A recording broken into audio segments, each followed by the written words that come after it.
सैतान येशूची परीक्षा करतो। येशूचा बाप्तिस्मा झाल्यावर लवकरच पवित्र आत्मा येशूले जंगलात घेऊन गेला। तती येशू 40 दिवस आणि 40 रात्र होता।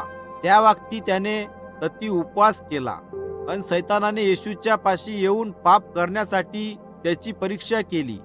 पहिले सैतानाने येशूले म्हटलं, जर तू देवाचा पोरगा आहेस तर या गोट्याले भाकर बनव की तू खाऊ शकावे। तेव्हा येशूने सैतानाले उत्तर दिले, देवाच्या वचनामध्ये असे लिहिले आहे, जिवंत राहण्यासाठी माणसाले फक्त भाकरीची आवश्यकता नाही आहे, पण त्याले देवाच्या वचनाची आवश्यकता आहे जे देव बोलतो। मग सैतानाने येशूले सगळ्यात उंची मंदिराच्या शिरोभागी उभे केले आणि सैतानाने येशूले म्हटलं, जर तू देवाचा पोरगा आहेस तर तू अतून खाली उडी मार, काऊन की असं लिहिले आहे की देव तुले उचलण्यासाठी आपल्या देवदूताईले आज्ञा देईन की तुझ्या पायाले गोट्याने ठेस लागू नये।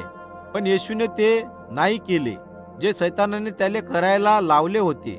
याच्या व्यतिरिक्त त्याने म्हटलं, देव वचनातून आपल्या लोकायले आज्ञा देतो, तू आपल्या प्रभू देवाची परीक्षा नको करू।